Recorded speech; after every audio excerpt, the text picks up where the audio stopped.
नमस्कार, आज है 6 मार्च, दिन सोमवार। वक्त हो गया है जी बिजनेस की बहुत ही खास पेशकश इंडिया 360 का।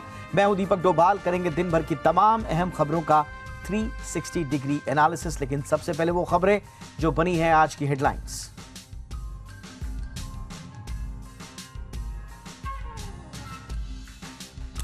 शराब घोटाले में मनीष सिसोदिया को बड़ा झटका। कोर्ट ने 20 मार्च तक जेल भेजा। सीबीआई ने नहीं मांगी रिमांड। सिसोदिया ने भी की भगवत गीता की मांग। पटना में राबड़ी देवी के घर पर सीबीआई की टीम ने करीब 4 घंटे की पूछताछ की। जमीन के बदले नौकरी देने के मामले में हुआ सवाल जवाब। भड़के तेजस्वी। एक देश एक चालान की शुरुआत करने वाला पहला राज्य बना गुजरात। ट्रैफिक नियमों को तोड़ना अब नहीं होगा आसान। दूसरे राज्यों के वाहनों का तत्काल कटेगा चालान। कवर स्टोरी में करेंगे 360 डिग्री एनालिसिस। क्या होगा इसका फायदा? होली के रंगों के बीच H3N2 वायरस ने डाला भंग। त्योहारों में लगातार फैल रहे वायरल फीवर से कैसे बचें? इंडिया 360 की कवर स्टोरी में कीजिए डॉक्टर्स के साथ 360 डिग्री विश्लेषण। होली से पहले बाजार में छाई हरियाली। सेंसेक्स में 400 से ज्यादा अंकों की उछाल तो निफ्टी भी 117 अंक दौड़ा।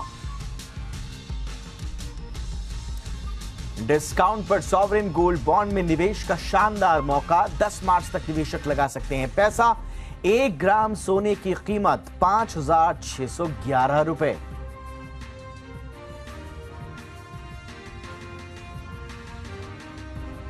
ये रही हेडलाइंस। अब जरा सुबह से लेकर शाम तक की पूरी कहानी आपको दिखाते हैं टॉप न्यूज में। नौकरी के बदले जमीन घोटाले को लेकर सीबीआई आज लालू यादव की पत्नी और पूर्व मुख्यमंत्री राबड़ी देवी के आवास पर पहुंची और यह खबर सुबह से छाई रही मीडिया में।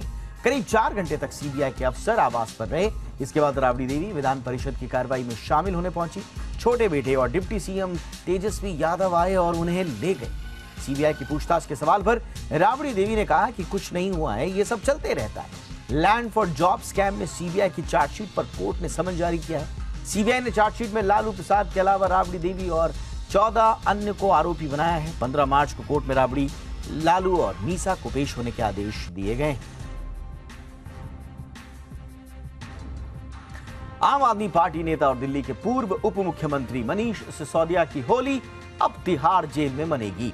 दिल्ली की राउज एवेन्यू कोर्ट ने मनीष सिसोदिया को 14 दिन की न्यायिक हिरासत में भेज दिया है। सिसोदिया को 2 दिन की रिमांड के बाद आज कोर्ट में पेश किया गया था। जज ने आम आदमी पार्टी नेता मनीष सिसोदिया को 20 मार्च तक न्यायिक हिरासत में भेजा। इससे पहले 4 मार्च को कोर्ट ने सिसोदिया की सीबीआई रिमांड 2 दिन के लिए बढ़ा दी थी, जो आज खत्म हो रही थी। हालांकि सीबीआई ने कोर्ट से 3 दिन के लिए उनकी कस्टडी मांगी थी। सिसोदिया की जमानत याचिका पर कोर्ट 10 मार्च को दोपहर 2 बजे फैसला सुनाएगा।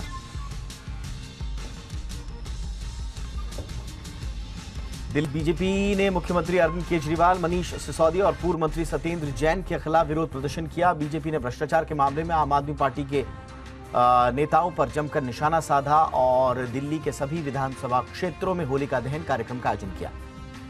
इस दौरान बीजेपी ने पुतला फूंककर आम आदमी पार्टी के खिलाफ नारेबाजी की। इस तरह के कार्यक्रम दिल्ली की सभी 70 विधानसभा सीटों पर हुए। मनीष सिसोदिया की गिरफ्तारी के बाद से ही बीजेपी मुखर है। उमेश पाल हत्याकांड में यूपी पुलिस को आज सुबह बड़ी कामयाबी मिली। प्रयागराज के कौंधियारा में इस हत्याकांड से जुड़े दूसरे आरोपी शूटर उर्फ विजय उर्फ उस्मान चौधरी को एनकाउंटर में मार दिया गया। उस्मान ने ही उमेश पाल पर सबसे पहले गोली चलाई थी। वो सीसीटीवी में नजर आया था। 8 दिन में ये दूसरा एनकाउंटर है। इससे पहले 27 फरवरी को अरबाज नाम के बदमाश को पुलिस ने एनकाउंटर में मार गिराया था। उमेश की हत्या 24 फरवरी को हुई थी। उस्मान की फायरिंग में एक सिपाही भी जख्मी हो गया, जबकि जवाबी फायरिंग में उस्मान को गोली लगी। पुलिस ने उसे तुरंत SRN हॉस्पिटल लेकर आया और इलाज के दौरान उसकी मौत हो गई थी।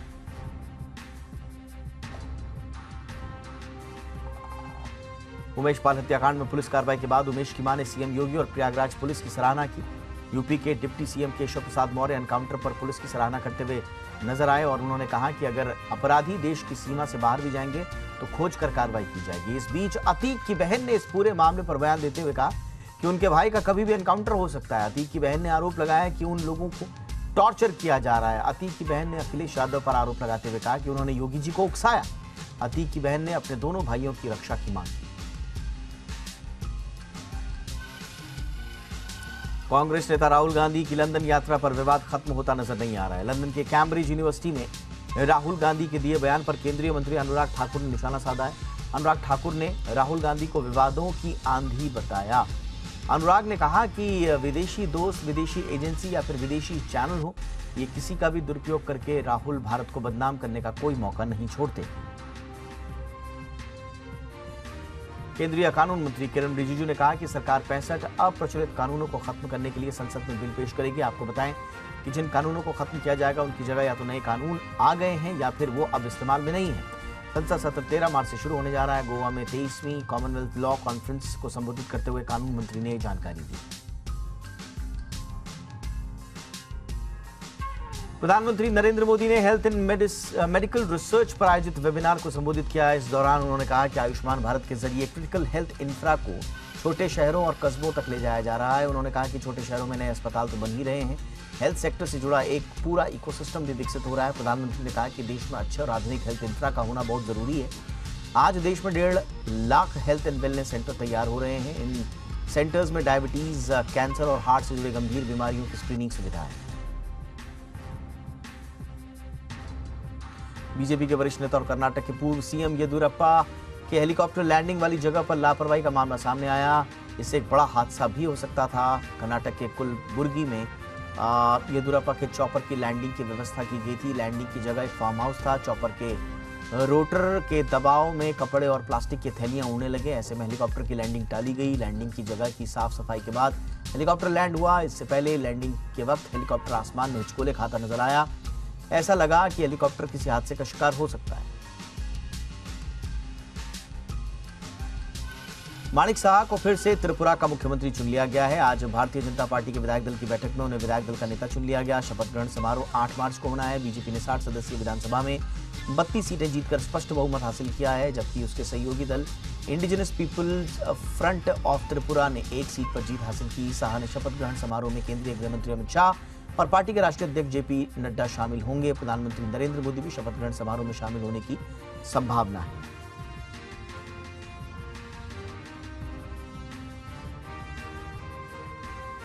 और आइए शुरू करते हैं आज की हमारी कवर स्टोरी।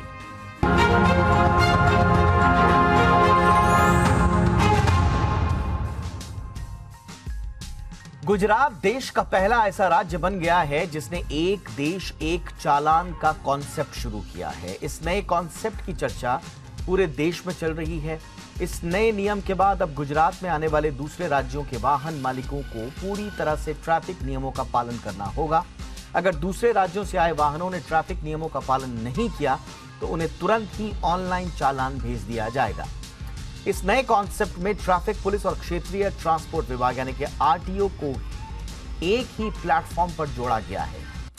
अब हुआ क्या है दरअसल, पहले यह समझिए। देखिए, अगर किसी दूसरे राज्य से अपना वाहन लेकर आप किसी दूसरे राज्य में जाते हैं और वहां किसी भी तरह के ट्रैफिक नियमों का उल्लंघन करते हैं तो कोई या तो रोकता नहीं है आपको, और अगर आप बच निकले, तुरंत अगर रोककर आपका चालान काट दिया गया फिर ठीक है, लेकिन अगर आप बच निकले तो फिर आपको ट्रेस करने वाला कोई नहीं है, क्योंकि उस राज्य में आपसे जुड़ा हुआ कोई भी डेटा अवेलेबल नहीं होता। ये अब तक होता था। अब आप यही मानेंगे कि भाई आपने तो दोनों विभागों को चकमा दे दिया, आरटीओ को दे दिया, पुलिस को भी चकमा दे दिया, लेकिन अब ऐसा नहीं होगा। नए नियमों के मुताबिक, एक देश एक चालान के मुताबिक, अब गुजरात में जो जहां पर लागू हुई है व्यवस्था, अब गुजरात में ट्रैफिक नियमों का पालन नहीं करने पर आपके मोबाइल पर तुरंत चालान पहुंच जाएगा, चाहे आप किसी भी राज्य से वहां पर पहुंच रहे हों। पर ऐसा ही एक देश एक चालान का कॉन्सेप्ट पूरे देश में अगर लागू हो गया तो दूसरे राज्यों में व्यवस्था यही होगी। सारी डिटेल्स जो ट्रैफिक पुलिस है उसके पास होगी। आपने कब कहां ट्रैफिक नियमों का उल्लंघन किया, गाड़ी किसके नाम पर है, एड्रेस क्या है, सब कुछ। गुजरात सरकार ने इसके लिए वर्चुअल कोर्ट बनाने की शुरुआत भी कर दी है। ये एक स्टेप आगे है। ये वर्चुअल कोर्ट क्या है ये भी समझिए। वर्चुअल कोर्ट में होगा ये कि आपका चालान हुआ, आप दूसरे राज्य से आए थे गुजरात, वहां पर आपका चालान हो गया, घर में चालान की रसीद पहुंच गई, अब आपने चालान नहीं भरा, आपने लापरवाही कर दी, तो 3 महीने बाद ये ऑटोमेटिकली वर्चुअल कोर्ट में मामला चला जाएगा। और वर्चुअल कोर्ट में जैसे ही मामला आएगा तुरंत आपको ऑनलाइन सम्मन भी भेज दिया जाएगा। तो यानी कि ऑनलाइन कोर्ट भी हो गया, ऑनलाइन पुलिसिंग भी हो गई और ऑनलाइन ट्रैफिक नियमों का पालन करने की सख्त नियम भी हो गए। एक साथ ये जो पूरा ऑनलाइन इकोसिस्टम बन रहा है, यही है एक देश एक चालान। उम्मीद की जा रही है कि जल्द ही बाकी राज्यों में भी ये नियम सख्ती से लागू होंगे। गुजरात सरकार ने एक देश एक चालान का खुलासा हाईकोर्ट में लगी एक जनहित याचिका में किया है। दरअसल हाईकोर्ट में एक जनहित याचिका की सुनवाई चल रही थी, उसमें यह मांग हुई थी कि राज्य में वर्चुअल ट्रैफिक बनाने की जरूरत है, क्योंकि अप्रैल 2013 से लेकर 2020 तक 49 लाख ई चालान हुए। इसमें जुर्माने की रकम करीब 136 करोड़ रुपए हुई, जबकि अब तक महज 14 करोड़ रुपए ही वसूले गए। अब इसके जवाब में राज्य सरकार ने कोर्ट को बताया कि एक देश एक चालान के तहत इसे अंजाम देने की शुरुआत हो चुकी है। गुजरात सरकार ने कहा कि ट्रैफिक पुलिस और आरटीओ को एक ही प्लेटफॉर्म पर लाकर नियमों का उल्लंघन करने वालों को दबोचने का इंतजाम किया जा चुका है। एनआईसी पूरा जो मामला है वो देख रही है कि कैसे आरटीओज और पुलिस को सारे के सारे डेटा एक प्लेटफॉर्म पे साझा किया जाए। तो इस तरह से ये सारा काम होगा और इसमें 2 ऐप्स बड़े इंपॉर्टेंट होगा, एक सारथी ऐप और एक वाहन ऐप। इन सारथी ऐप और वाहन ऐप के जरिए तुरंत आपका नाम पता सब कुछ वहां पर पहुंच जाएगा और तुरंत आपका चालान भी कट जाएगा। तो ये है वो नई व्यवस्था जिसे एक देश एक चालान कहा जा रहा है। लेकिन कितना बदलेगा इससे, क्या कुछ इसमें और सहूलियतें हैं, किसको सहूलियत है, कैसे ट्रैफिक की पूरी व्यवस्था इससे सुधरेगी, कितना बड़ा ये रिफॉर्म है, इस पर बातचीत करने के लिए एल.एन. राव सर हमारे साथ जुड़ चुके हैं। पूर्व डीसीपी हैं दिल्ली पुलिस के। राव सर गुड इवनिंग, बहुत बहुत स्वागत है सर आपका। सर ये गुजरात का हम जो मॉडल देख रहे हैं, ऐसा लग रहा है कि कुछ नया नहीं है, इसमें पहले भी होता था, लेकिन ये सुनकर बड़ा ताज्जुब हो रहा है कि एक्चुअल में ऐसी कोई व्यवस्था पहले थी नहीं कि अगर आप दूसरे राज्यों से जाते हैं किसी दूसरे राज्य में, तो अगर आप नियम का उल्लंघन करते हुए अगर आप निकल गए, बच गए, तो फिर आपका कोई डेटा किसी के पास होता नहीं था। कितना बड़ा रिफॉर्म आप इसे मान रहे हैं सर? देखिए, innovation is in process. Innovative ideas हैं हर डिपार्टमेंट के लिए और ट्रैफिक के लिए खास तौर से ज़रूरी है, क्योंकि अभी अगर देखा जाए तो ट्रैफिक में वायलेशंस इतने ज़्यादा हैं, ट्रैफिक वायलेशंस है। और ख़ास तौर से आज मैं बात कर रहा था कि इंश्योरेंस कंपनी की बड़ी शिकायत है कि केवल 54% ही लोगों ने इंश्योर करा रखी हैं अपनी गाड़ियाँ। नो डाउट शुरू में जब गाड़ी नई खरीदते हैं तब वो इंश्योर होती है, लेकिन उसके बाद वो जब ख़त्म हो जाती है 2-3 साल के बाद, वो उसके बाद लोग रिन्यू नहीं कराते हैं और रूरल एरिया में बहुत बुरा हाल है। तो ये वाली चीज़ें देखी जाएंगी। और दूसरा ट्रैफिक वायलेशंस की बात है, उन ट्रैफिक वायलेशंस को भी इसको इस प्लेटफार्म पे लाने के बाद वन नेशन वन चालान के बारे में, तो ये सारी की सारी इन्फॉर्मेशन, जितनी गाड़ियों की पॉपुलेशन है हमारे देश में, वो सभी इन्फॉर्मेशन एक प्लेटफॉर्म पे मिलने लगेंगी। और उससे फ़ायदा ये होगा कि वायलेशन करने वालों को जल्दी से जल्दी पकड़ा जाएगा और वो उसके ऊपर चालान उसके होने लगेंगे और लोगों को फिर अवेयरनेस धीरे धीरे पता लगेगा कि ये हो रहा है, तो फिर वो उसको और अच्छे से जो भी वायलेशन करने की बातें वो सोचते हैं वो वायलेट उसको नहीं करेंगे, क्योंकि उनको पता है कि एक स्टेट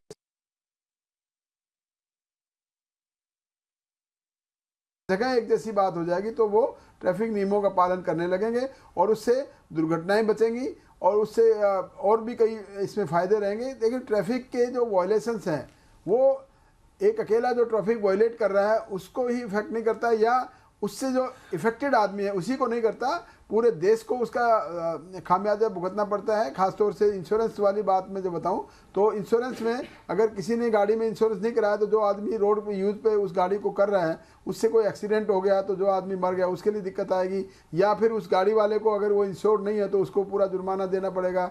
MACT के अंदर जो मोटर एक्सीडेंट क्लेम ट्रिब्यूनल एक चल रहे हैं पूरे देश में, हमारे यहाँ अलग अलग कोर्टों में हैं, तो वो सारी चीज़ देखते हुए अगर ये सारा एक प्लेटफॉर्म पर आएंगे तो डेफिनेटली इसमें सुधार होने की गुंजाइश है। और मैं इसको एक बहुत बड़ी इनोवेशन के तौर पर देख रहा हूँ कि किसी भी डिपार्टमेंट में और ख़ासतौर से ट्रैफिक से रिलेटेड डिपार्टमेंट में नए नए आइडियाज़ आ रहे हैं। और ये दो सारथी ऐप और दूसरा आपने वाहन ऐप जो बताया है, ये दोनों ऐप भी काफ़ी अच्छा काम करेंगी और करती रहेंगी। उसके फ़ायदे भी हैं, इसके फ़ायदे यूजर्स को भी हैं। मतलब जो आदमी अगर कोई करना चाहेगा उसका यूजर्स को भी है। दूसरा इन्वेस्टिगेटिंग एजेंसीज को बड़ा फायदा है इसमें। कोई भी अच्छा सर, अब तक मान लो दिल्ली में कोई गाड़ी आ गई महाराष्ट्र की, मैं सर ये पूछना चाह रहा था आपसे कि अब तक बड़ा ताज्जुब भी होता है कि अब तक देश भर के आरटीओज और देश भर के ट्रैफिक पुलिस का एक इंटीग्रेटेड डेटा क्यों नहीं था?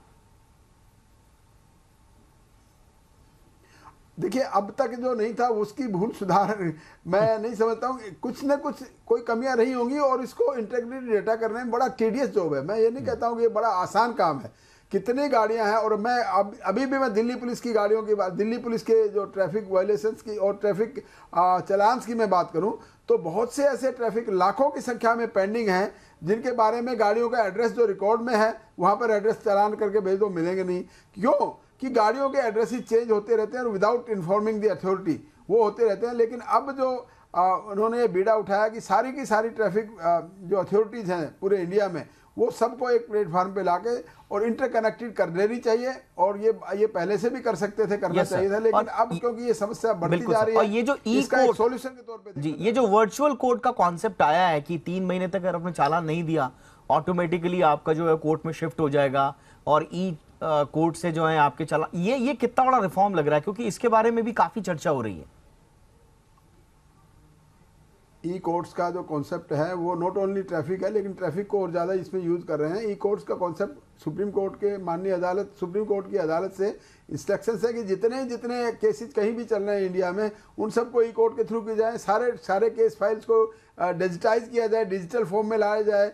उसके बड़े फ़ायदे हैं। और ख़ास तौर से ई कोर्ट के जैसे बता रहे हैं 3 महीने तक अगर कुछ उसने चालान नहीं भरा तो अपने आप ई कोर्ट अपने आप उसको संज्ञान में लेगी और जो एड्रेसेज हैं उनके घरों में या जो अवेलेबल एड्रेसेज है उनके यहाँ पे भेजा जाएगा। और अगर वो वहाँ पर अवेलेबल नहीं है तो पुलिस को डायरेक्शन होगी कि उनको ट्रेस करके उसको कंप्लायंस कराएं।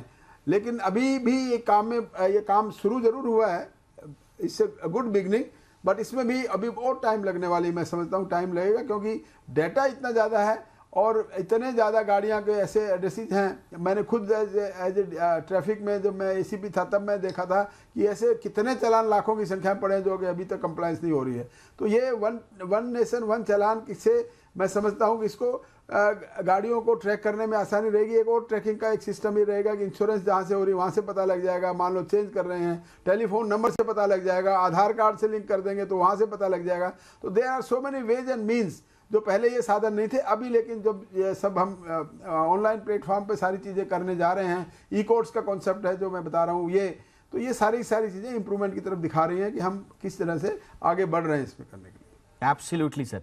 कुछ और चीजें रह गई हैं सर, क्योंकि आपने जैसा बताया, आखिरी सवाल मेरा यही होगा, आपका लंबा अनुभव रहा है ट्रैफिक व्यवस्था से जुड़ा हुआ, कुछ आपको लगता हो जो एक पुरानी चीजें चली आ रही हैं और उनको अब तुरंत जो है ठीक हो जाना चाहिए? देखिए बिल्कुल संभावना हर चीज़ की रहती है और कोई कमियां हैं वो जब काम करते हैं ना, हम कोई भी काम शुरू करते हैं तो उसकी प्रॉब्लम्स आती हैं, तो उसका सॉल्यूशन निकालने की अगर पॉजिटिव आप थिंकिंग रखते हैं तो हर प्रॉब्लम का सॉल्यूशन निकलता है। जैसे आप इम्पॉसिबल के साथ में पॉसिबल लगा हुआ है ना, तो कोई भी चीज़ इम्पॉसिबल नहीं है। मैं समझता हूँ थिंकिंग पॉजिटिव होनी चाहिए, उसको सोचने की ताकत होनी चाहिए किस प्रकार से हर प्रॉब्लम का सॉल्यूशन निकाला जाए। और ये जो प्रोग्राम है आपका, इस प्रोग्राम से आप जो बता रहे हैं, ये प्रोग्राम वाइडली लोग देखते हैं, वो भी समझेंगे कि अब देखिए पूरा हाईटेक होता जा रहा है और हमारे देश में ये इस प्रकार की नई प्रणाली आ रही है वन नेशन वन चालान के तौर पे, तो कोई आदमी बच नहीं पाएगा। तो ये और गुंजाइश तो हर चीज़ की रहती है। जैसे रिसर्च एंड एनालिसिस विंग क्यों बने हैं, इसीलिए बने हैं कि गुंजाइश हर जगह इंप्रूवमेंट की गुंजाइश रहती है, तो इसमें भी इंप्रूवमेंट की गुंजाइश रहेगी। जो धीरे धीरे काम करेंगे, जो बातें आएंगी, उसके बाद उसको ऐड ऑन किया जाएगा। बहुत बहुत शुक्रिया सर, आपने हमारे दर्शकों के लिए वक्त निकाला।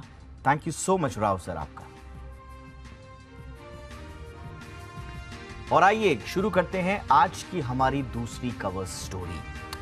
इस बार आपने गौर किया होगा कि आपके चारों ओर लोग खांसी जुकाम से पीड़ित हैं और खांसी जुकाम भी ऐसी कि हफ्तों बीतने के बाद भी ये फीवर, जुकाम, खांसी जाने का नाम ही नहीं ले रहा है। ज्यादा लंबी खांसी जुकाम, इसका मतलब सीधा सीधा ज्यादा लंबा इन्फेक्शन, और लंबा इन्फेक्शन शरीर के भीतर क्या गुल खिला रहा है कौन जाने। आखिर ये क्यों हो रहा है? क्या ये कोविड है? और अगर कोविड है तो टेस्ट में क्यों नहीं आता? और अगर नहीं है तो फिर ये कौन सा वायरस है जो जाने का नाम ही नहीं ले रहा? दरअसल इसका जवाब दिया है डॉक्टर्स ने। दरअसल आजकल तेजी से फैल रहा खांसी बुखार वाला ये वायरस है इन्फ्लुएंजा ए का सब टाइप यानी कि H3N2। देश में पिछले 2-3 महीनों से जारी इस वायरल पर स्टडी करने के बाद Indian council of medical research यानी कि ICMR के विशेषज्ञों ने इसके लिए इन्फ्लुएंजा ए के सब टाइप H3N2 को जिम्मेदार ठहराया है। विशेषज्ञों का कहना है कि दूसरे वायरसेस की तुलना में इसकी चपेट में आने वाले ज्यादातर लोग ज्यादा लंबे बीमार पड़ रहे हैं और कई लोगों को अस्पताल में भर्ती होने की भी नौबत आ रही है। अब सवाल यह उठता है कि आखिर इसका इलाज क्या है? अब देश में गूगल के रहते इस सवाल का जवाब इतना मुश्किल तो है नहीं, क्योंकि हम में से ज्यादातर लोग डॉक्टर गूगल के चेले जो ठहरे। सिम्टम्स टाइप कीजिए और एक क्लिक में दवा का नाम हाजिर है। सीधा पहुंचिए मेडिकल स्टोर और वहां पर ओवर द काउंटर एंटीबायोटिक मांग दीजिए, आपको मिल जाएगी। अब जिसके पास गूगल नहीं है उसके पास रिश्तेदारों की फौज है जो व्हाट्सएप पर ही बीमारी का पता लगाकर दवा भी लिख देते हैं। हाँ, जिन अभागों के पास न रिश्तेदार है, न गूगल है, न गूगल की कृपा है, उनके पास है हमारे डॉक्टर्स जो हर बात पर एंटीबायोटिक लिख देते हैं। वैसे डॉक्टर की लिखी एंटीबायोटिक्स में हमें कोई दिक्कत नहीं है, लेकिन डॉक्टर्स की सर्वोच्च संस्था इंडियन मेडिकल एसोसिएशन को तो है। IMA ने देश भर में खांसी, सर्दी और उबकाई के बढ़ते मामलों के बीच एंटीबायोटिक दवाओं की अंधाधुंध उपयोग के खिलाफ सलाह जारी की है। IMA की एंटी माइक्रोबियल रेजिस्टेंस के लिए स्थायी समिति ने कहा है कि ज्यादातर मामलों में बुखार 3 दिनों में ठीक हो जाता है। खांसी 3 सप्ताह तक अगर चलती है तो कोई बात नहीं। वायु प्रदूषण के कारण वायरल के मामले बढ़ रहे हैं। समिति ने कहा है कि ज्यादातर 15 साल से कम और 50 साल से ज्यादा उम्र के लोगों में दिक्कतें हो रही हैं। ये बुखार के साथ साथ अपर रेस्पिरेटरी एरिया में इंफेक्शन का कारण बन रहा है। अब ये तो हो गई बीमारी की बात। अब IMA ने जो आगे कहा है उस पर गौर कीजिए। IMA ने डॉक्टर्स से केवल सिम्टोमैटिक ट्रीटमेंट लिखने को ही कहा है, यानी कि जैसे जैसे सिम्टम उनका वैसा वैसा ट्रीटमेंट। ये नहीं कि कोई भी आया हर किसी को आपने एंटीबायोटिक लिख दी। यानी हर बात पर या इन्फेक्शन पर एंटीबायोटिक लिखने से बचने की सलाह दी गई है IMA की ओर से। IMA ने कहा है कि लोग ताबड़तोड़ एजिथ्रोमाइसिन और एमॉक्सीक्लेव जैसी एंटीबायोटिक दवाएं लेना शुरू कर देते हैं। बेहतर यह होगा कि जैसे ही आपको राहत मिल रही है इन्हें बंद कर दें, तुरंत बंद कर दें, क्योंकि अनाप शनाप मात्रा में ये दवाएं एंटीबायोटिक रेजिस्टेंस को बढ़ाती हैं। यानी जब भी इसकी वाकई जरूरत होगी तब प्रतिरोध की वजह से ये दवाएं काम नहीं कर पाएंगी। ये एंटीमाइक्रोबियल रेजिस्टेंस। IMA ने और भी दवाओं के नाम लिखे हैं जिनका ज्यादा दुरुपयोग हो रहा है। इनमें एमॉक्सिसिलिन, नॉरफ्लोक्सासिन, ओप्रोफ्लोक्सासिन, ओफ्लाक्सासिम, मुझे माफ कीजिएगा अगर मैं सही प्रोनाउंसिएशन नहीं ले पा रहा हूं, डॉक्टर तो हूं नहीं, तो मैं कोशिश कर रहा हूं कि मैं सही इसका नाम लूं, बाकी आप देख लीजिएगा। एक और है लेवीफ्लॉक्सासिन। तो ये वो दवाएं हैं जिन पर थोड़ा सा चिंता जाहिर किया IMA ने और कहा है कि बड़ा इनका बेजा इस्तेमाल हो रहा है, अनाप शनाप इस्तेमाल हो रहा है। वायरल के अलावा डायरिया और UTI के इलाज में इनका धड़ल्ले से इस्तेमाल हो रहा है, ये भी IMA ने कहा है। विशेषज्ञों के मुताबिक हमने पहले से ही कोरोना के दौरान एजिथ्रोमाइसिन और आइवरमेक्टिन का अनाप शनाप उपयोग देखा, लिहाजा एंटीबायोटिक दवाओं को निर्धारित करने से पहले संक्रमण के बारे में पता लगाना जरूरी है और डॉक्टर्स को कहा गया है कि आप सिम्टोमैटिक ट्रीटमेंट ही करें। अब IMA का ये जो ऑब्जर्वेशन है नंबर 1 इस पर, और जो ये होली के दौरान ये जो फ्लू आया है इससे कैसे बचना है, क्योंकि ओवरऑल बात हमारी जो आज की कहानी जुड़ी है वो होली से जुड़ी है। होली में लोग भीग भी जाते हैं, थोड़ा सा कलर वलर भी आ जाता है, लोगों को इन्फेक्शन हो जाता है, एक्सपोज भी ज़्यादा होते हैं, थोड़ा गर्मी थोड़ा पानी, तो ऐसे में ज़्यादा वनरेबल हो जाते हैं, संवेदनशील ज़्यादा हो जाते हैं लोग बीमारी को की चपेट में आने के। इसलिए आज हम आपकी तैयारी करा रहे हैं बहुत ही खास मेहमान के साथ, डॉक्टर स्वाति माहेश्वरी, जानी मानी फिजिशियन हमारे साथ हैं। डॉक्टर स्वाति, बहुत बहुत स्वागत है आपका मैम। ये जो सब टाइप कहा जा रहा है मैम इन्फ्लुएंजा ए का, ये कितना खतरनाक है और लंबे समय तक ये जो खांसी, जुकाम और फीवर दे रहा है, इसका कितना खतरा है मैम? बिल्कुल, सबसे पहले आपको और जी बिजनेस के सभी दर्शकों को होली की बहुत बहुत शुभकामनाएं। Thank you ma'am, same to you. Thank you. देखिए दीपक जी, पिछले साल भी हमने ओमिक्रॉन की लहर के साए में ही होली मनाई थी और इस साल भी हम इन्फ्लुएंजा की बात कर रहे हैं, H3N2 की बात कर रहे हैं कि इसके साए में हम होली मनाने वाले हैं। एक अच्छी बात यह है कि लोगों को कुछ ना कुछ अंदाजा हो चुका है कोविड की वजह से, ओमिक्रॉन की वजह से, कि किस तरह से हमें इस रंगों के त्योहार को मनाना है और रंग में भंग नहीं करना है।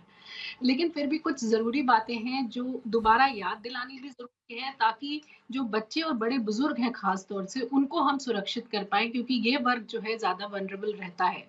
देखिए, इन्फ्लुएंजा H3N2 एक बहुत ही कॉमन वायरस है। ऐसा नहीं है कि ये पहले नहीं था, अचानक से अब आया है, ऐसा नहीं है। ये पहले भी सर्कुलेट होता है और हर साल इन्फ्लुएंजा की वैक्सीन भी आती है, जो हर साल तब्दील होकर के आती है, क्योंकि इसके भी अलग-अलग वेरिएंट्स हैं और कभी कोई सा वेरिएंट और कभी कोई सा जो है ज़्यादा प्रचार रूप में सामने आ जाता है। अब ध्यान देने की बात ये है कि ये भी बिल्कुल उसी तरह से फैलता है जैसे कि कोविड फैलता है, यानी कि आँख, नाक, मुँह पे हाथ लगाने से, किसी व्यक्ति के खाँसने से, उसके या उसके छींकने से जो कण बाहर निकलते हैं, उससे दूसरे व्यक्ति को ये इन्फेक्शन हो सकता है। तो अगर आपने हाथ अपने अच्छे से साफ नहीं करे हैं, ऐसे सरफेस पे लगाए हैं जहाँ ये कण गिरे हैं, तो वो आपको भी संक्रमण लेकर के आ सकता है। इसलिए सबसे पहले तो हमें ये ध्यान रखना है कि हम होली खेलें, ज़रूर खेलें, लेकिन हम बहुत ज़्यादा क्राउडेड एरिया में नहीं खेलें और ऐसे लोगों के साथ नहीं खेलें जिनको हम ज़्यादा जानते नहीं हैं, जिनके बारे में हमें पता नहीं है कि वो बीमार थे या नहीं थे पिछले कुछ दिनों में। ये बात खास तौर से ध्यान रखने की होगी। दूसरा, मैं ये भी बोलूँगी कि जब मौसम इतना ज़्यादा तेज़ी से बदलता है, एक दिन ठंड है, एक दिन गर्मी है, ऐसी स्थिति में वैसे भी स्वाभाविक तौर से कई सारे लोगों को खाँसी, ज़ुकाम और इस तरह की परेशानियाँ होती हैं। तो हमें ये ध्यान रखना है कि हम ज़्यादातर गीली होली तब खेलें जब अच्छे से धूप निकल आई हो, हमारे पास सूखने की अच्छी व्यवस्था हो और 1-2 जोड़ी कपड़े एक्स्ट्रा हों, जिनको कि हम चेंज कर सकें अगर ज़्यादा भीग जाए। एब्सोल्युटली मैम, दूसरी बात एब्सोल्युटली। ये भी ध्यान रखें कि ये जो इन्फ्लुएंजा है, ये बहुत खतरनाक नहीं है, लेकिन जब भी हम बीमार पड़ते हैं और खास तौर से ये जो H3N2 इस बार हम देख रहे हैं, उसके साथ ये देख रहे हैं कि खांसी बहुत लंबी चल रही है। 2-2 3-3 हफ्ते तक जो है लोगों को खांसी चल रही है, सर दर्द की परेशानी हो रही है। इसलिए ना ही बीमार हो तो वो बेहतर है, जबकि इतनी सीवियर बीमारी नहीं है। और जैसा कि आपने एंटीबायोटिक्स के ऊपर बात मैं की, इसी ये पे आ रहा था बहुत मैम, एंटीबायोटिक्स का। अब प्रॉब्लम ये हो गई है कि पहले खांसी वासी होती थी, हालांकि हम तो हमेशा कहते हैं कि आप डॉक्टर गूगल के भरोसे न रहें और डॉक्टर रिश्तेदार जो हैं, जो व्हाट्सएप वाले आपके डॉक्टर्स हैं, उनके भरोसे ना रहें, डॉक्टर के पास ही जाएं। लेकिन अब आईएमए कह रहा है, डॉक्टर्स को भी कह रहा है कि आप एंटीबायोटिक्स मत लिखिए। तो ये कितना इंपॉर्टेंट ऑब्जर्वेशन है आईएमए का मैम? बहुत ही इम्पोर्टेंट है और बहुत ही ज़रूरी है, क्योंकि देखिए पिछले कुछ समय से लगातार एंटीबायोटिक रेजिस्टेंस के अगेंस्ट मोर्चा उठाया जा रहा है, क्योंकि ये जब हम देखते हैं कि जो लोग भर्ती होते हैं अस्पतालों में, उनमें जो एक ठीक होने की प्रक्रिया है वो बहुत लंबी हो रही है, या लोग ठीक नहीं हो रहे हैं, जिन्हें आईसीयू नहीं जाने की ज़रूरत थी वो भी आईसीयू तक पहुँच रहे हैं। और ये इसी वजह से हो रहा है क्योंकि अब इन्फेक्शंस जो हमारी सिंपल एंटीबायोटिक्स हैं उनसे ठीक नहीं हो रहे हैं। अब हमें बहुत जो स्ट्रॉन्ग एंटीबायोटिक्स हैं उनका प्रयोग करना पड़ता है, या फिर वो भी कई बार जो है विफल हो रही हैं, वो भी वो रिजल्ट नहीं दे पा रही है जिसकी हमें उम्मीद होती है। तो ये एक बहुत बड़ा चिंता का विषय है कि छोटी-छोटी बीमारियों से, छोटे-छोटे इन्फेक्शन से अगर हम मौत के मुँह में धीरे-धीरे जा रहे हैं, तो ये जो है चिंताजनक विषय, और इसीलिए लगातार इसके प्रति जो है आवाज़ उठाई जा रही है। और ख़ास तौर से कई बार क्या होता है कि डॉक्टर्स के अंदर ये टेंडेंसी कभी-कभी आ जाती है कि जल्दी से शुरू में ही एंटीबायोटिक लिख देते हैं तो मरीज़ जल्दी ठीक हो जाएगा, या लौट के दोबारा हमारे ही पास आएगा, ठीक हो जाएगा। तो ये एक जो टेंडेंसी है उसको भी थोड़ा-सा कहीं न कहीं रोकने का प्रयास किया गया है कि एक डॉक्टर को अच्छे से ये ज़रूर देखने की ज़रूरत है कि क्या ये बैक्टीरियल इन्फेक्शन है, वायरल इन्फेक्शन है, कितने दिन का इन्फेक्शन है। अगर ऐसा लग रहा है कि हाँ 3-4 दिन हो गए हैं, तबीयत में बिल्कुल सुधार नहीं आ रहा है, बलगम आ रहा है पीले रंग का, या और दिक्कतें अब बढ़ने लग गई हैं, या सांस लेने में दिक्कत है, तब ज़्यादातर हमें एंटीबायोटिक्स देने की ज़रूरत पड़ती है। तो उस समय तक का हमें ज़रूर इंतज़ार करना चाहिए, ये नहीं कि पहले दिन से ही हम एंटीबायोटिक प्रिस्क्राइब करने लगें। और देखिए भारत में एंटीबायोटिक्स जो है ओवर द काउंटर बड़ी आसानी से मिलती हैं, और इसीलिए जैसा आपने कहा कि चाहे व्हाट्सएप से देख करके लोग या गूगल से देख करके, यहाँ तक कि केमिस्ट से पूछ करके भी लोग जो है एंटीबायोटिक्स का सेवन शुरू कर देते हैं। और एक बहुत दुख की बात ये भी है कि देखिए, अगर एक जने को कोई डोज दी गई है तो दूसरा जना उस पर इतनी बुद्धि नहीं लगाता है कि मेरी डोज फर्क हो सकती है या बच्चे की डोज फर्क हो सकती है। उसी डोज को बाकी लोग भी लेना शुरू कर देते हैं। और साथ ही एंटीबायोटिक के साथ हमने जो देखा है कि जैसे ही 2-3 दिन में आराम आता है तो लोग कोर्स पूरा नहीं करते हैं। ज्यादातर 2-3 दिन के आराम के बाद ज्यादातर वो दवाइयां छोड़ दी जाती हैं और एंटीबायोटिक पूरी तरह से जैसे लेनी चाहिए वैसे नहीं ली जाती। और ये सब चीजें जो है आगे चलकर एंटीबायोटिक रेजिस्टेंस की वजह बन रही हैं। इसीलिए बार बार इन चीजों के ऊपर ध्यान जो है लोगों का केंद्रित करने की कोशिश की जा रही है कि आप एंटीबायोटिक्स का सेवन अपने आप से नहीं करें, बेवजह नहीं करें और ज्यादा नहीं करें। तो ये सब चीजों के लिए बहुत मुझे लगता है एक अच्छी मुहिम में इस वक्त चला रहा और है। ये बहुत इम्पोर्टेंट है कि पहले तो आम लोगों को ही हिदायत दी जाती थी कि आप ओवर द काउंटर मत लीजिए, अपने से मत लीजिए, गूगल की मदद मत लीजिए। लेकिन अब डॉक्टर्स को भी ये कहा गया है कि प्लीज़ आप अगर ज़रूरी ना हो तो एंटीबायोटिक ना दें। तो मेरे ख्याल से अब मामला काफ़ी आगे बढ़ गया है, थोड़ा सीरियसनेस क्योंकि मामले की ज़्यादा गंभीर है, इसलिए अब आईएमए ने भी हस्तक्षेप किया है। और अब मैम आखिरी मेरा सवाल यही होगा कि एंटीबायोटिक को लेकर तो सतर्क रहना ही है। अब प्रॉब्लम ये आ रही है मैम कि बच्चों में, बूढ़ों में ख़ास तौर से लंबे लंबे वक्त तक ये जो खांसी और ज़ुकाम है, कब हमें डॉक्टर्स शुरू में क्या इग्नोर कर दें, डॉक्टर के पास जाएं ना, कुछ दिन वेट करें, सही टाइम क्या होगा डॉक्टर्स की सलाह लेने का? देखिए, मैं तो बोलूँगी कि जब आपको लक्षण दिखने शुरू हो तभी डॉक्टर से संपर्क करना ज़्यादा बेहतर होता है। ओके। क्योंकि वो आपको शुरुआती जो दवाइयाँ हैं, सिम्प्टोमेटिक ट्रीटमेंट जैसे आपने भी अभी कहा, वो देते हैं जिससे कि आपको जल्दी आराम होना शुरू हो जाता है। साथ ही अगर आपकी कहीं भी बीमारी में कोई फेर-बदल हो रहा है, आपके सिम्पटम्स जो हैं वो और ज़्यादा खराब हो रहे हैं या बहुत डिहाइड्रेशन हो रहा है या साँस लेने में दिक्कत आ रही है, तो इन सब चीज़ों को भी तब आप डॉक्टर से डिस्कस करके ज़्यादा बेहतर टैकल कर सकते हैं, इसकी बजाय कि आप खुद उनका ट्रीटमेंट करते रहें और ये सोचें कि ठीक है, अभी और 2 दिन वेट करते हैं, 3 दिन और वेट करते हैं, ये ज़्यादा ठीक नहीं है। तो एक तो डॉक्टर के संपर्क में रहें और दूसरा जैसे कि मैंने अभी कहा, अगर आप बच्चे को देख रहे हैं या कोई बड़ा भी व्यक्ति है और यूरिन अच्छे से नहीं हो रही या बहुत गाढ़े रंग की हो रही है या मुँह सूखा-सूखा रह रहा है, तो ये सब इंडिकेशंस हैं कि आपको बहुत डिहाइड्रेशन हो रहा है और आपको डॉक्टर से बात करनी चाहिए। ओआरएस के सॉल्यूशंस ले सकते हैं या अगर हॉस्पिटलाइजेशन की ज़रूरत है तो वो एक रास्ता अपनाया जा सकता है। साथ ही अगर किसी को चक्कर आ रहे हैं बहुत ज़्यादा या फ़ीवर बहुत ज़्यादा और टूट ही नहीं रहा है 3-4 दिनों से, बहुत ज़्यादा वॉमिटिंग सेंसेशन किसी को हो रहा है या कोई गफ़लत की हालत में पहुँच जाए कि आप उससे पूछ कुछ रहे हैं, तो ठीक से बता नहीं पा रहा है या फिर साँस लेने में दिक्कत हो और अब पल्स ऑक्सीमीटर ज़्यादातर सभी के घरों में होते हैं, तो उससे भी आप ऑक्सीजन लेवल चेक कर सकते हैं कि ड्रॉप तो नहीं हो रहा है। तो ऐसी स्थिति में अगर आपको लगता है कि इसमें से कोई भी चीज़ हो रही है, तब ज़रूर आपको जो है डॉक्टर से संपर्क करना चाहिए और हो सकता है 1 आध दिन के हॉस्पिटलाइजेशन की ज़रूरत हो या दवा चेंज करने की ज़रूरत हो, जिससे कि आसानी से आराम मिल जाए। तो ख़ास तौर से इन चीज़ों का ध्यान रखें और होली में जिन लोगों को मैं कहूँगी कि पहले से कोई खाँसी, सर्दी, ज़ुकाम या बुखार वग़ैरह है, वो लोग थोड़ा होली में अवॉइड करें खेलना, थोड़ा एब्सोल्युटली। दूर से देख सकते हैं या सूखी होली का प्रयोग कर सकते हैं क्योंकि आपसे दूसरे को इन्फेक्शन होने की संभावनाएँ बहुत ज़्यादा हो जाती हैं। ये तो तो थोड़ा-सा ये उत्तर के ऊपर मैम, भी आता है। हाँ बिल्कुल मैम, ये तो हमारे दर्शक जो ना इसको सजा के तौर पे ले लेते हैं अगर हमने किसी को सलाह दे दी कि दूर से होली देख लेना।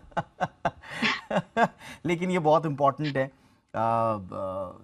क्योंकि ये आपकी सेहत का सवाल है, इसीलिए हमने आपसे कहा था कि देखिए होली से हम आपको दूर नहीं करना चाहते। मैम भी जो आपको कह रही हैं, ये कह रही है कि होली खेलिए, जमकर होली खेलिए, लेकिन थोड़ा सा फीवर से बच के आपको रहना, ख़ास तौर से अगर कुछ सिम्टम्स हैं या जो वल्नरेबल जो सेक्शन है, हमारा एज ग्रुप है, बच्चों का, बूढ़ों का, उनको आप जितना बचा सकें तो उतना ही अच्छा। बहुत बहुत शुक्रिया मैम, आपने वक्त निकाला। होली की एक बार फिर से आपको शुभकामनाएं हमारी ओर से, हमारे दर्शकों की ओर से भी। Thank you so much. Break के बाद आपका स्वागत है। पैकेज्ड फूड और हेल्थ स्टार रेटिंग को आईसीएमआर और एम्स ने नाकाफी बताया है। पैकेज्ड फूड पर जो ये स्टार रेटिंग की बात की जा रही है, इनका कहना है कि अनहेल्दी फूड से बचना है तो डायरेक्ट वार्निंग देनी होगी, जबकि पैकेज्ड फूड कंपनियां स्टार रेटिंग के पक्ष में हैं।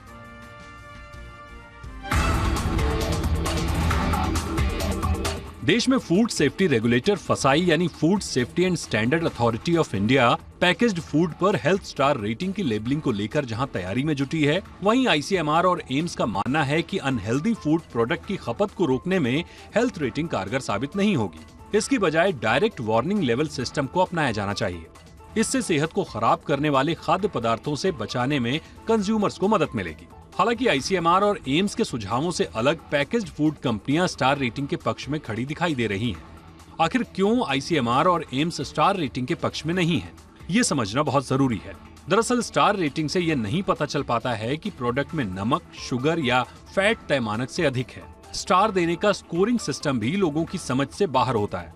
दरअसल प्रोडक्ट में फायदेमंद चीजों में जैसे फल और मेवा को ज्यादा महत्व दिया जाता है, भले ही उस प्रोडक्ट में ज्यादा मात्रा में शुगर या सैचुरेटेड फैट हो। ऐसे में सेहत को नुकसान पहुंचाने वाले फूड उत्पाद को भी कई बार 2 से 3 स्टार मिल जाते हैं, जबकि ऐसे प्रोडक्ट का ज्यादा इस्तेमाल सेहत को बीमार कर सकता है। वहीं डायरेक्ट वार्निंग लेवल में साफ तौर पर नमक, चीनी या फैट की अधिकता की जानकारी पैकेज्ड फूड के फ्रंट पर देनी होती है। कंज्यूमर हेल्थ स्टार रेटिंग को लेकर भ्रम खा सकता है, लेकिन डायरेक्ट वार्निंग लेवल से उसे साफ पता चल सकता है कि जिस फूड प्रोडक्ट को वो ले रहा है उसमें शामिल इंग्रेडिएंट उसके लिए कितने फायदेमंद हैं। फ्रंट ऑफ पैक लेवलिंग यानी FOPL को लेकर दुनिया भर में 5 तरीके अपनाए जा रहे हैं, जिसमें nutri score, guideline daily amount, health star rating, traffic light और हाई अलर्ट वार्निंग शामिल हैं। इनमें सबसे प्रभावी हाई अलर्ट वार्निंग लेवल को माना जाता है, जबकि हेल्थ स्टार रेटिंग को असफल बताया गया है। पैकेज्ड फूड में शुगर, सोडियम, सैचुरेटेड फैट्स और रिफाइंड कार्बोहाइड्रेट बहुत ज्यादा मात्रा में होते हैं। ये डायबिटीज, लिवर और किडनी को नुकसान, दिल की बीमारी एवं कैंसर का कारण बन सकते हैं। ऐसे में फ्रंट ऑफ पैक लेबल का मकसद लोगों को फूड प्रोडक्ट के बारे में सही जानकारी मुहैया कराना जरूरी है। भारत में अभी तक किसी भी पैकेज्ड फूड के पीछे उसके इंग्रेडिएंट और उसकी मात्रा को लिखना जरूरी होता है। फिलहाल फसाई ने फ्रंट ऑफ पैक लेबलिंग के तहत हेल्थ स्टार रेटिंग लागू करने को लेकर जो सुझाव मांगा था, उसे लेकर अब तक 11,000 के करीब सुझाव उसे मिले हैं। अब फसाई इन सुझावों के बाद कैसे और कब फ्रंट ऑफ पैक लेबलिंग लागू करेगा, ये देखने वाली बात होगी। ब्यूरो रिपोर्ट, जी मीडिया।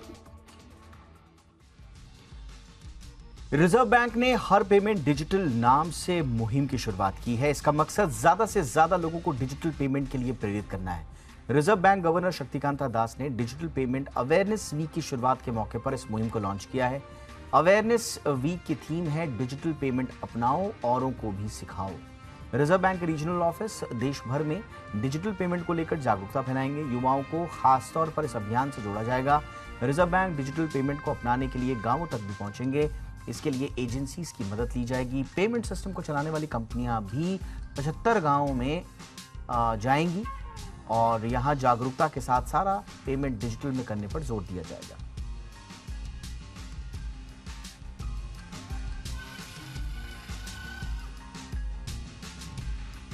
सरकार ने साफ कर दिया है कि 1 अप्रैल से सिर्फ 6 डिजिट HUID हॉलमार्क वाली ज्वेलरी ही बिकेगी। यही नहीं, BIS के DG प्रमोद कुमार तिवारी ने हमसे खास बातचीत में बताया कि गोल्ड बुलियन के लिए भी हॉलमार्किंग जरूरी होगी। इसके लिए जल्द ड्राफ्ट रेगुलेशन जारी होगा। 1 अप्रैल से HUID वाली हॉलमार्किंग ज्वेलरी ही बाजार में बिक सकेगी और इसी में बातचीत करने के लिए हमारे साथ हैं DG BIS Pramod Kumar Tiwari. Sir, सबसे पहला सवाल तो ये कि आखिर ये मैंडेशन आपको क्यों करने की ज़रूरत पड़ी और पुरानी व्यवस्था क्या थी जो हमने बंद कर दी है? इसकी HUID को इसीलिए इंट्रोड्यूस किया गया था कि हर ज्वेलरी पीस की ट्रेसेबिलिटी इस्टेब्लिश की जा सके। कंज्यूमर जब भी कोई ज्वेलरी खरीदे तो उसे बहुत सहज तरीके से ये पता हो जाए कि उसका कैरेटिस क्या है, उसका वेट क्या है, उसका मैन्युफैक्चरर कौन है, वो किस ASC में हॉलमार्क हुई है, और कोई उसकी शिकायत हो तो तत्क्षण उनके खिलाफ कंप्लेंट कर पाए। और ये सारी जानकारियाँ एक BIS केयर ऐप में HUID टाइप करने से ही उसको मिल जाती हैं। तो सबसे बड़ा फ़ायदा तो यही है। और ऑफ कोर्स जो BIS है या जो इन्फोर्समेंट एजेंसीज हैं उनके लिए भी बहुत आसान हो गया कि अगर कोई फेक ज्वेलरी बिक रही है तो उसे तुरंत उसकी धरपकड़ हो जाए। तो ये उपभोक्ताओं के हितों को ध्यान में रखते हुए ये निर्णय लिया गया है।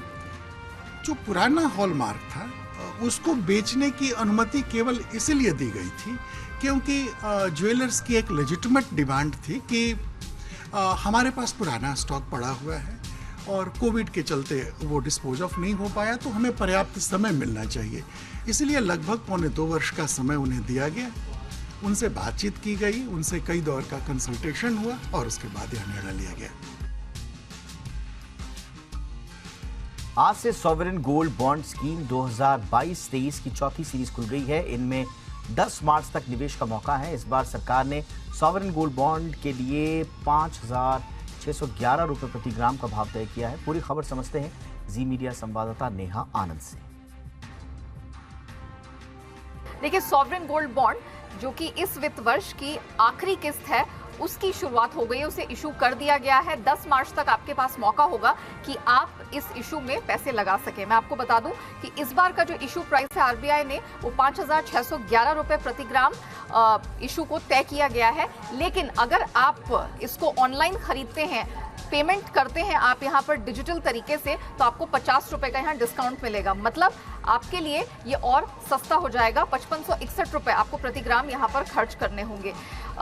पिछले ट्रांच के मुकाबले जो कि दिसंबर में खुली थी किस्त, उस वक्त 5,409 रुपए प्रति ग्राम इशू प्राइस रखा गया। तो क्लियरली आप देख सकते हैं कि अगर दिसंबर के महीने में आपने इस इशू में पैसा लगाया तो ऑलरेडी यहाँ पर 200 रुपए से अधिक का जंप हो चुका है। ये हम क्यों कह रहे हैं? क्योंकि कई एनालिस्टों से हमने बात की, ये समझने की कोशिश की क्या वाकई एसजीबी यानी कि सॉवरेन गोल्ड बॉन्ड एक अट्रैक्टिव टूल है जिसके माध्यम से आप सोने में पैसा लगाए। तो उन्होंने माना है कि खासतौर से इस साल के लिए हम ऑलरेडी रिकॉर्ड हाई देख चुके हैं और यहाँ से और स्ट्रेंथ आएगी। अब आपके लिए क्या बेसिक चीजें जानना जरूरी है इससे पहले कि आप इसमें पैसे लगाएं? सबसे पहले तो कि यहाँ पर आपको किसी भी तरह का मेकिंग चार्ज नहीं देना पड़ता है, किसी भी तरह की जीएसटी यहाँ पर आपको भरनी नहीं पड़ती है, जो आपको भरनी पड़ेगी अगर आप फिजिकल गोल्ड लेने के लिए जाते हैं। प्लस मैक्स टू मैक्स आप यहाँ पर 4 किलो तक का जो यहाँ पर सॉवरेन गोल्ड बॉन्ड है उसके लिए यहाँ पर अप्लाई कर सकते हैं इस पूरे वित्त वर्ष में। अच्छी बात यह है कि अगर आप सॉवरेन गोल्ड बॉन्ड में पैसे लगाते हैं तो बतौर लोन के कोलैटरल के तौर पर भी आप इसका इस्तेमाल कर सकते हैं। अच्छी बात यह भी है कि जब आप इसे रिडीम करेंगे, 8 साल का लॉक इन पीरियड है, 5 साल में आप इससे एग्जिट कर सकते हैं, आपको किसी प्रकार का कैपिटल गेन्स टैक्स यहाँ पर भरना नहीं होगा। बतौर डॉक्यूमेंट्स अगर देखा जाए तो आधार कार्ड, पैन कार्ड या वोटर आईडी कार्ड अगर आपके पास होगा तो आपको बस उन्हीं डॉक्यूमेंट्स की यहाँ पर ज़रूरत है। तो बहुत सिंपल तरीके से आप सोने में यहाँ पर निवेश करके चल सकते हैं। फाइनेंशियल प्लानर्स भी कहते हैं कि आपके निवेश में 10 से 15% आपको गोल्ड को जगह देनी चाहिए और उस लिहाज से सॉवरेन गोल्ड बॉन्ड एक बहुत ही बेहतरीन तरीका साबित होता है, क्योंकि आरबीआई इसमें जो प्योर गोल्ड है उसका ऑल्टरनेटिव के तौर पर आपको यहाँ पर निवेश का एक ऑप्शन आपके सामने रख रहा है। तो प्योरिटी की कोई दिक्कत नहीं है, आपके ठगे जाने की यहाँ पर किसी प्रकार की भी दिक्कत नहीं है। और क्लियरली जितने भी एक्सपर्ट्स एनालिस्टों से हमने बात की है उन्होंने इस ऑप्शन को बिल्कुल ग्रीन सिग्नल दिया है, थम्स अप दिया है। सरकार ने सेलिब्रिटी इन्फ्लुएंसर्स, वर्चुअल इन्फ्लुएंसर्स जो सोशल मीडिया प्लेटफॉर्म पर हैं उनके लिए गाइडलाइंस जारी कर दी हैं। हमने कुछ दिनों पहले आपको यह खबर बताई थी, इस पर पूरा डिस्कशन भी किया था। अब चूंकि गाइडलाइंस आ चुकी हैं तो एग्जैक्टली क्या है इन गाइडलाइंस में, जानते हैं मेरी सहयोगी एकता सूरी से। हमने 28 फरवरी को यही खबर दिखाई थी कि इन्फ्लुएंसर्स के लिए अब फुल डिस्क्लोजर ज़रूरी है। मतलब कि ये अगर आप इन्फ्लुएंसर हैं, सेलिब्रिटी हैं या वर्चुअल इन्फ्लुएंसर हैं और सोशल मीडिया प्लेटफॉर्म पर आप कोई प्रोडक्ट या सर्विस को एंडोर्स कर रहे हैं जिसके लिए आपने फीस ली है या फिर गिफ्ट एक्सेप्ट किए हैं या कोई बार्टर डील के तहत आप ये एंडोर्समेंट कर रहे हैं, तो अपने फॉलोअर्स को आपको इसका फुल डिस्क्लोजर देना पड़ेगा। अब फुल डिस्क्लोजर आप कैसे दे सकते हैं? पेड वर्ड का इस्तेमाल कर सकते हैं, एडवर्टाइजमेंट या कोलैबोरेशन वर्ड का इस्तेमाल कर सकते हैं बतौर हेडलाइन या हैशटैग। लेकिन ये हेडलाइन और हैशटैग हार्ड टू मिस होना चाहिए। मतलब कि ये कि बाकी वर्ड्स में गुम नहीं होना चाहिए या बाकी हैशटैग्स की भीड़ में गुम नहीं होना चाहिए। सरकार ने ये भी कहा है कि इन्फ्लुएंसर की ड्यूटी बनती है कि उसी प्रोडक्ट को एंडोर्स करे, उसी सर्विस को एंडोर्स करे जो उसने खुद अपने आप पर ट्राई की है, टेस्ट की है और फुल डिलीजेंस की है। मतलब कि ये कि आप आप ऐसे ही कोई भी प्रोडक्ट झूठे दावों के साथ एंडोर्स नहीं कर सकते। अगर आप फोटो के साथ एंडोर्समेंट कर रहे हैं तो पेड वर्ड, कोलैबोरेशन वर्ड, ऐसे वर्ड सुपर इम्पोज करना ज़रूरी है। अगर आप वीडियो के ज़रिए कर रहे हैं या लाइव स्ट्रीमिंग के ज़रिए कर रहे हैं तो ऑडियो और वीडियो दोनों में आप फुल डिस्क्लोजर दें, और जब तक वीडियो चल रहा है फुल डिस्क्लोजर का स्क्रॉल भी साथ साथ चलता रहेगा। अब ये गाइडलाइंस हर एक इन्फ्लुएंसर या सेलिब्रिटी के लिए मानना ज़रूरी है, क्योंकि कंज्यूमर एक्ट के तहत अगर आपने ये गाइडलाइंस नहीं मानी तो सरकार का डंडा आपके ऊपर पड़ सकता है। मसलन ये कि आपकी एंडोर्समेंट डील्स पर रोक लग सकती है, आपका अकाउंट जो है वो ब्लॉक हो सकता है, आपको लाखों का फाइन देना पड़ सकता है या फिर जेल की सजा भी आपको हो सकती है। इसलिए सेलिब्रिटीज हो, इन्फ्लुएंसर्स हो या वर्चुअल इन्फ्लुएंसर्स हो, उनके लिए अब ये गाइडलाइंस मानना जरूरी हो गया है। शुक्रिया एकता इस तमाम जानकारी के लिए। होली से पहले बाजार में हरियाली छाई रही। सेंसेक्स 400 से ज्यादा अंक उछलकर 60,200 के पार बंद हुआ। निफ्टी 117 अंक चढ़कर 17,700 के पार बंद हुआ और बैंक निफ्टी में करीब 100 अंकों की तेजी दिखाई दी।